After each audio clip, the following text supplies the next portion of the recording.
एक जंगल में मिनी कबूतर एक पेड़ पर अपना घोंसला बनाकर रहती थी। मिनी कबूतर सभी पक्षियों से मिलजुल कर रहती थी और सभी उसे मानते भी थे। मगर मिनी कबूतर का एक सौतेला भाई था। वह उसे बहुत परेशान करता था।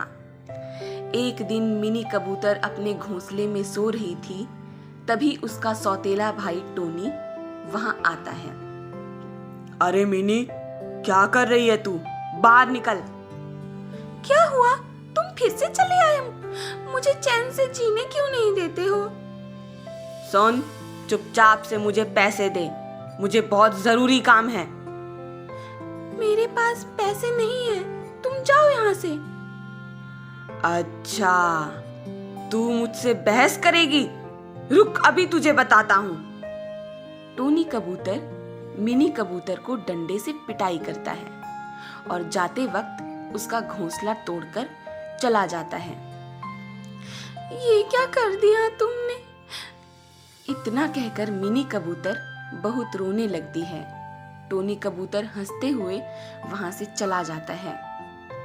पता नहीं मैंने इसका क्या बिगाड़ दिया है, हर वक्त मुझे परेशान करने चला आता है। मिनी कबूतर वापस घोंसला बनाने में लग जाती है। यह टोनी देख लेता है। अच्छा, तो अब ये नया घोंसला बनाना शुरू कर दिया तुमने। मैं तो इसे भी नहीं छोड़ने वाला। जैसे ही मिनी कबूतर आधा घोंसला बनाती है, वैसे ही टोनी वहां आकर उसका घोंसला तोड़ देता है। हे भगवान, मैंने तो अपना घोंसला पूरा बना ही लिया था, मगर इसने उसे भी तोड़ दिया। अब मैं क्या करूंगी? मिनी रोने लगती है और हिम्मत करके वापस एक नया घोंसला बनाना शुरू कर देती है। नए घोंसले को भी बनने से पहले ही टोनी कबूतर तोड़ देता है। आखिर अब मैं क्या करूं? कैसे नया घोंसला बनाऊं? यह तो हर बार मेरे घोंसले को तोड़ देता है। मिनी बहुत उदास हो जाती है। यह देख टोनी बहुत खुश होता है। मिनी को रोता देख पिंकी मैना वहां आती है। आई आई हो, क्या हुआ मिनी? तुम रो क्यों रही हो? मिनी कबूतर पिंकी मैना को अपने सौतेले भाई के बारे में बताती है और यह भी बताती है कि कैसे उसने उसका घोंसला तोड़ दिया। अय्यो, ये तो बहुत ही बुरा किया तुम्हारे भाई ने। हाँ, वो बहुत ही ज्यादा बदमाश है। मैं जितनी बार घोंसला बना लेती हूँ, वह उतनी बार घोंसला तोड़ देता है। अय्यो, ऐसी बात है? फिर एक काम करो, तुम लकड़ी का एक मजबूत सा घर बना लो, जिसे वो कभी तोड़ ही ना पाए। वाह पिंकी, तुमने तो बहुत ही अच्छा सुझाव दिया है। मैं यह जरूर करूंगी। मिनी कबूतर एक लकड़ी का मजबूत घर बनाती है। वैसा घर जंगल में किसी के पास नहीं था। सभी मिनी के घर को देखने आने लगते हैं। अरे, इसने तो बहुत ही मजबूत घर बना लिया है। अब मैं इसे कैसे तोड़ूंगा?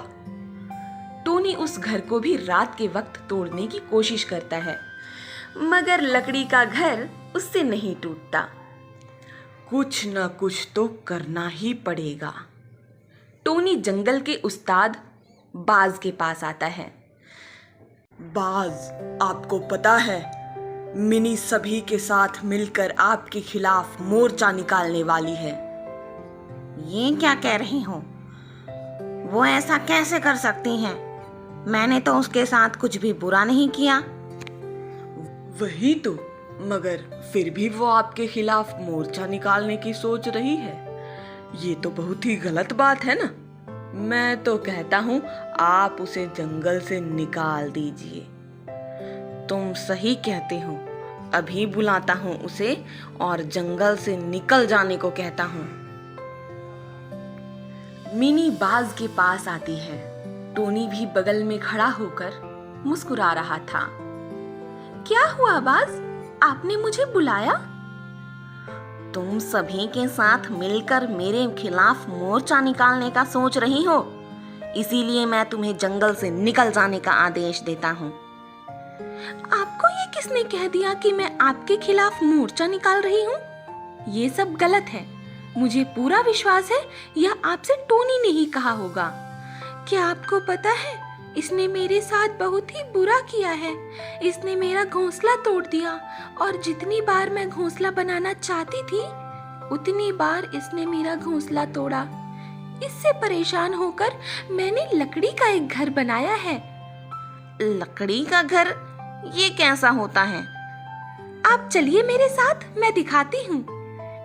मिनी बाज को अपने नए घर लकड़ी का घर दिखाती है।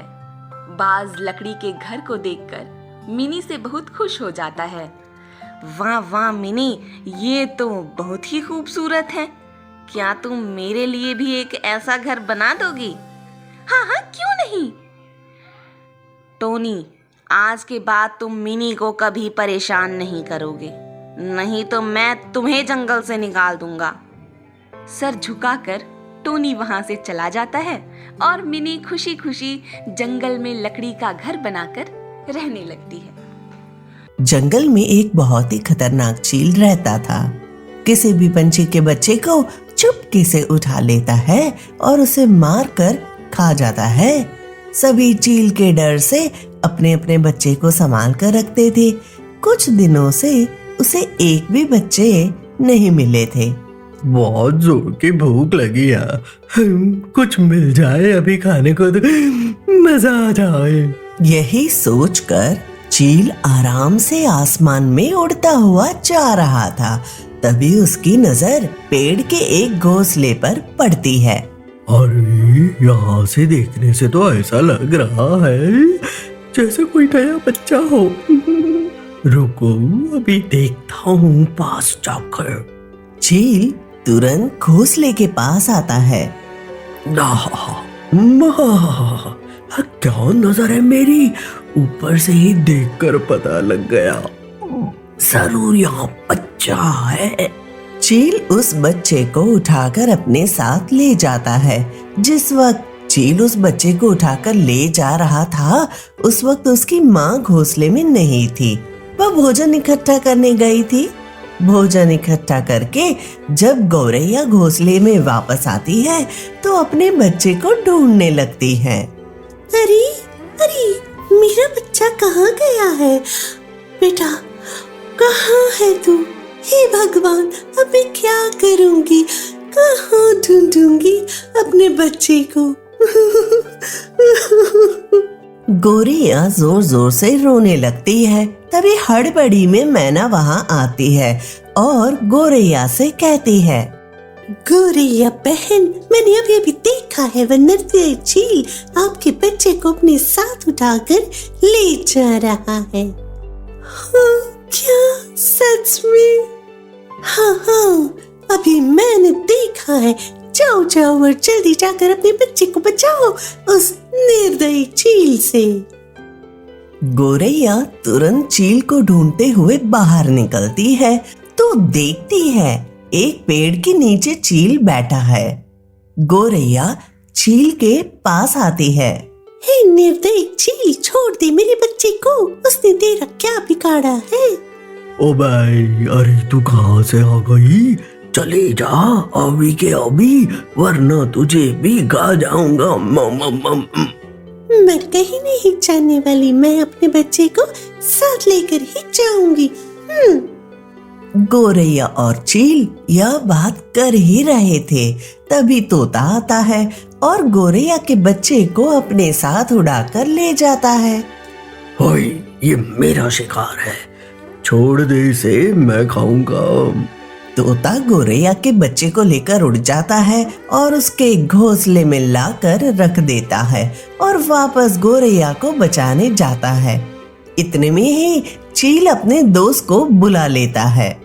दोस्त, तुम इस तोते को पकड़ो, मैं गौरैया को पकड़ता हूँ। चील गौरैया को पकड़ लेता है और चील का दोस्त तोते को पकड़ लेता है। चील गौरैया को एक नदी के पानी में फेंक देता है और उसका दोस्त भी तोते को उसी पानी में फेंक देता है। मुझसे चालाकी कर रहे थे दोनों, अब मरो यही डूब कर। इतना कहकर दोनों वहां से चले जाते हैं। गोरैया और तोता दोनों डूबने लगते हैं। तभी उन्हें डूबता देख उनका दोस्त बांझ वहां आ जाता है और एक एक करके दोनों को बचा लेता है। धन्यवाद दोस्त, तुमने हमारी मदद की। हाँ बाज भाई, आज आपकी वजह से ही हम जीवित हैं, नहीं तो उस चील ने कहा तो हमें लगभग मार ही दिया था। दोनों बांझ को धन्यवाद कहकर वहां से चले जाते हैं। गोरैया तुरंत अपने बच्चे के पास आती है। बेटा बेटा, तू ठीक तो है ना? मुझे माफ कर दे, अब से कभी तुझे अकेला छोड़कर नहीं जाऊंगी। कुछ हफ्ते बीत जाते हैं। एक दिन गोरैया का बच्चा माँ से पूछता है, माँ, वह चील कितना निर्दयी है, सबके साथ बुरा करता है, मगर उसके साथ कभी कुछ बुरा नहीं होता। हाँ माँ। बेटा, उसे जितना बुरा करना है करने दो, देखना भगवान ही उसे उसकी सजा देगा। एक दिन वह चील वापस से किसी पंछी के बच्चे को अपने साथ उठाकर लाता है और उसे अपना भोजन बनाने का सोच रहा था। वह नदी के बीचों बीच से उड़कर जा रहा था, मगर वहीं उसके पंखों का संतुलन बिगड़ जाता है और वह नदी में गिर जाता है और डूबने लगता है। उस बच्चे की माँ तुरंत वहां आती है और अपने बच्चे को उठाकर वहां से ले जाती है। अरे मेरी भी मदद करो, कृपया मेरी मदद करो, मैं मर रहा हूँ, अरे मेरी मदद करो भाई। वह चिल्लाता रह जाता है, मगर कोई भी उसकी मदद करने नहीं आता है। वहीं उसी नदी में डूबकर चील की मौत हो जाती है।